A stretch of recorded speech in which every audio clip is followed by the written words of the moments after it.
نحمده ونصلي علی رسوله الکریم اما بعد. دوستانو زموږ د نن ورځې سبق د تکبیر تحریمه د شرطو په باره کې دی. د تکبیر تحریمه د صحت لپاره چې دی هغه اته شرطونه دي. اول شرط چې دی هغه د تکبیر تحریمه د صحت لپاره دا دی چې نیت او تکبیر چې دی هغه به یو ځای وي.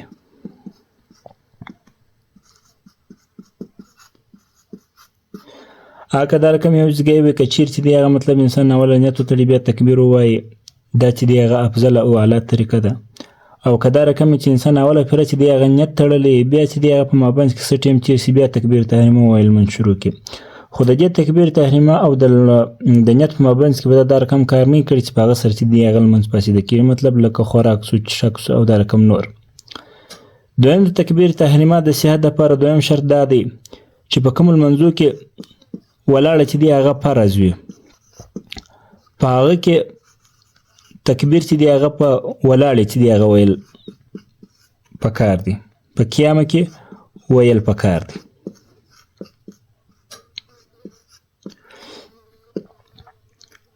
یعنې چې په کوم لمونځو کې ولاړه چې دی هغه فرض وي تکبیر به هم خامخا په ولاړې باندې وایه.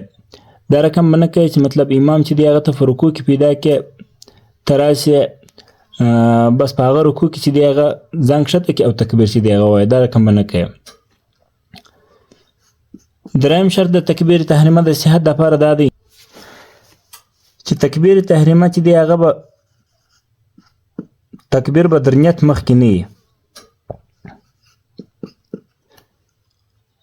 د نیت څه مخکې نه وي. یعنې چې انسان اوله چې دی هغه تکبیر ووایي بیا چې دی هغه نیت وتړي. که دا رقم انسان وکړي بیا چې دی هغه به تکبیر تحریمه کوي بیا به لمونځ شروع کوي. اول تکبیر تحریمه چې دی هغه صحیح کېږي نه. څلورم شرط د تکبیر تحریمه د صحت لپاره دا دی چې دا تکبیر چې دی هغه به ویونکی یعنې چې څوک چې دی هغه دا تکبیر وایي اوري بیا.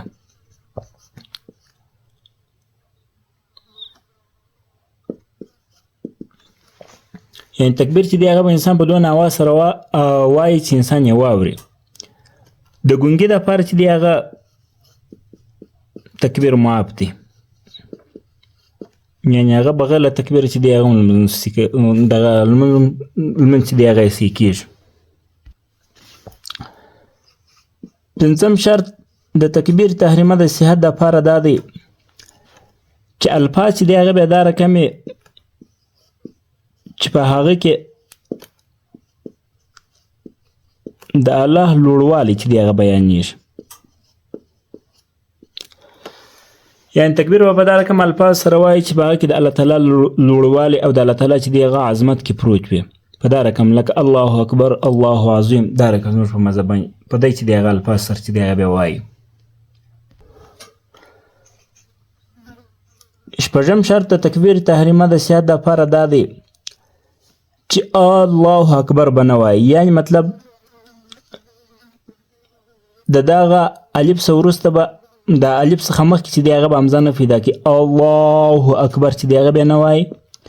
او دویم دا رقم الله اکبر بیا نه وایي، یعنې د با څه وروسته به چې دی هغه الف نه پیدا کړي.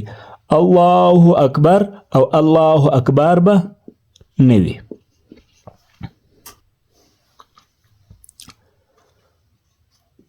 اووم شرط د تکبیر تحریمه د صحت لپاره دا دی چې د الله د لفظ وروسته به حمزه چې دی هغه خامخا وي، حمزه به وي. یعنې مطلب دا الف چې دی هغه به وي. الله اکبر به نه وایي، الله اکبر به وایي. اتم او آخري شرط د تکبیر تحریمه د صحت لپاره دا دی چې تکبیر چې دی هغه به لمونځ چې دی هغه به مطلب د لمانځه شروع به د تکبیر پر ځای په بسم الله باندې نه کوي.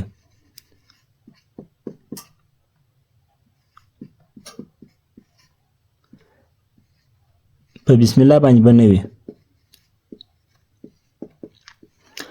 دا اته دانې شرطونه چې دی هغه د تکبیر تحریمه د صحت لپاره دي. اول شرط دا دی چې نیت او تکبیر چې دی هغه به یو ځای وي، یعنی مطلب که اوله چې دی هغه نیت وتړلی سي بیا تکبیر وویلی سي دا ښه خبره ده. دویمه چې دی هغه دا رقم ده چې اوله انسان نیت کړی بیا په مابینځ کې دا رقم کار نه کوي چې په هغه سره چې دی هغه مطلب لمانځه ته نقصان ورسېږي. د لمانځه د نیت او د تکبیر په مابینځ کې به دی کار نه کړی.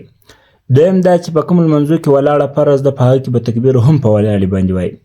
دریم دا تکبیر چې دی هغه به د نیت څخه مخکې نه وي، یعنې د الله اکبر چې دی هغه به د نیت د تړلو څخه مخکې نه وایي. اوله چې دی هغه به نیت تړی بیا چې دی هغه به الله اکبر وایي.